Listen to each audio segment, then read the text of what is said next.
ఎలుక కూడా నాది కాంగ్రెస్నే పుట్టినా అని చెప్పి డైలాగులు కొట్టి అందులో పడ్డాడు. పడి ఇవాళ గిలగిలా కొట్టుకునే పరిస్థితి. కుడితిలో పడ్డ ఎలుక కదా కొట్టుకున్నట్టు ఇవాళ మింగలేక కక్కలేక ఈ వయస్సులో ఏం కర్మాది నాకు అర్థం కాదు. ఏ పార్టీలో ఉన్నారో కూడా చెప్పుకోలేని పరిస్థితి. నిన్న మొన్నటిదాకా స్పీకర్గా పనిచేసిన పెద్ద మనిషికి ఇలా ఏ పార్టీలు ఉన్నవా అంటే చెప్పలేని పరిస్థితి. ఇంతకంటే అవస్థ అవసరమా ఆ పెద్ద మనిషికి? అందుకే నేను మీకు చెప్పేది ఒకటే, ఎలక్షన్ ఎప్పుడొచ్చినా, ఎలక్షన్ ఏ రోజు వచ్చినా పోచారం శ్రీనివాసరెడ్డి గారిని ఓడగొట్టడమే లక్ష్యంగా మనం పనిచేద్దాం. ఖచ్చితంగా కాంగ్రెస్ను బొందబెట్టాలి. పోచారం శ్రీనివాసరెడ్డి గారు దేవుని మీద ఒట్టేసి ఏదైతే మాట తప్పిండో, తెలంగాణ తిరుమల కేసీఆర్ గారు ఇచ్చిన నిధులతో ఆ రోజు కేసీఆర్ గారు స్వయంగా వచ్చి తెలంగాణ తిరుమలలాగా డెవలప్ చేస్తా అంటే బ్రహ్మాండంగా కోట్లాది రూపాయలు నిధులు ఇచ్చిండు. ఆ రోజు ఏం చెప్పిండు ఆ పెద్ద మనిషి? నీ బొందిలో ప్రాణం ఉన్నంత వరకు మీతోనే ఉంటా అన్నాడు. మరి అలా ఏమైంది? ఏం అవసరం వచ్చింది? దేవుడి మీద ఒక రేవంత్ రెడ్డి ఒట్లు పెట్టి మోసం చేస్తాడు అనుకున్నా. పోచారం గారు కూడా మోసం చేసిండు. రేవంత్ రెడ్డి గారి గురించి మనకు తెలియాల్సి, మీకు తెలుసు ఆయన ఒక చిచోరాగాడు, ముఖ్యమంత్రి కాదు, మన్ను కాదు, ఒక చిచోరా. ఏం మాట్లాడతాడో తెలియదు, ఎప్పుడే ముడతాడో తెలియదు, ఎక్కడేం మాట్లాడాలో తెలియదు. ఒక చిచోరాగాడు మన కర్మ బాగలేకి అలా ఈ రాష్ట్రానికి ముఖ్యమంత్రి అయిండు. ఢిల్లీకి మూటలు పంపుతాడు, నెలకొకసారి పోతాడు, రెన్యువల్ టప్పా వేయించుకుంటాడు, వస్తాడు. ఆయనకి ఇంకేం ఎరకలేదు కదా, ఒకటే ఎరక. పైసలు దోసుకోవాలి, ఇక్కడ తీసుకొని మూటలు కట్టాలి, మరి తీసుకుపోయి ఢిల్లీలో రాహుల్ గాంధీకి పెట్టాలి, దండం పెట్టాలి, టప్ప కొట్టించుకోవాలి, మళ్ళీ రావాలి. ఏం చేసిండు 2.5 ఏళ్ళల్లో? ఒక 4 పనులు చెప్తాడా? చెప్పే ముఖం ఉందా? రెండే వచ్చి ఆయనకు తిట్లు ఓట్లు. తెల్లారలేస్తే మైక్ ఇస్తే కేసీఆర్ని తిడతాడు, లేదంటే దేవుని మీద ఒట్టంటాడు. మొన్న సిగ్గు లేకుండా చెప్తుండు భద్రాచలం రాముడి మీద ఆననట. ఇదివరకు పెట్టిన ఓట్లు సరిపోలేదా? ఇదివరకు పెట్టిన ఓట్లు దేవుళ్ళ మీద పెట్టలే. అప్పుడు రుణమాఫీ చేస్తా, 2 లక్షలు రుణం మాఫీ చేస్తా అని చెప్పి ఆడ దేవుడు ఏ ఊరికి పోతే ఆ ఊరి మీద దేవుని మీద ఒట్టు పెట్టిండు. భద్రాచలం పోతే రాముని మీద ఒట్టు, యాదగిరిగుట్ట పోతే లక్ష్మీనరసింహస్వామి మీద ఒట్టు, అటు మన ఆలంపూర్ పోతే జోగులాంబ మీద ఒట్టు. ఇప్పుడు దేవుళ్ళందరూ తలకాయ పట్టుకున్నారట, వీడెక్కడ దొరికిండ్రా మాకు మాయమడబడ్డాడని. అంటే మాటలు కోటలు దాటుతున్నాయి కానీ పనులు మాత్రం చేతులు దాటుతలేవు. ఇవాళ చేతులు కూడా దాటుతలేవు, కడప దాటుతలేవు.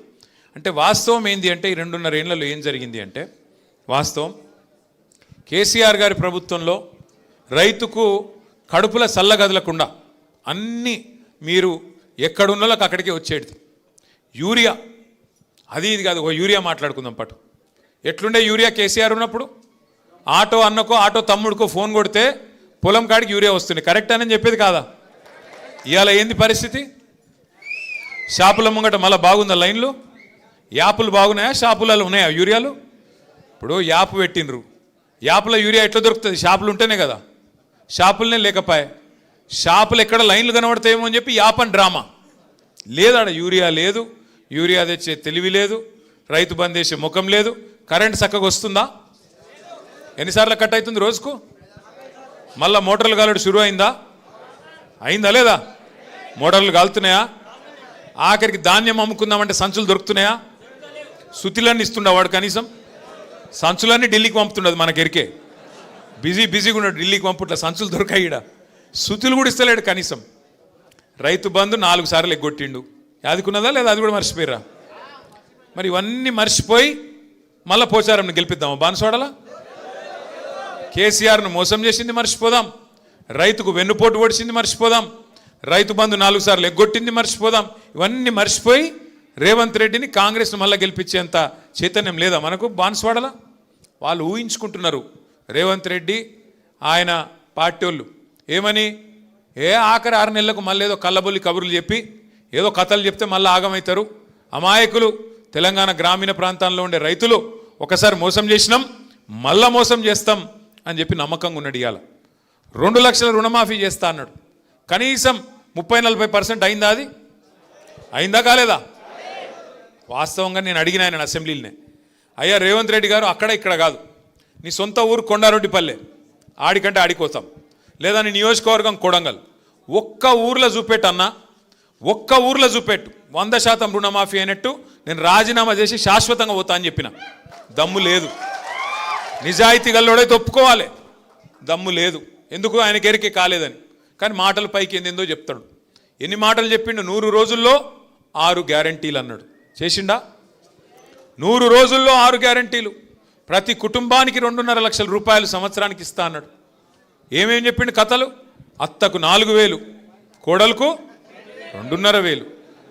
లగ్గం చేసుకుంటే కేసీఆర్ లక్షిస్తుండు, నేను తులం బంగారం ఇస్తా.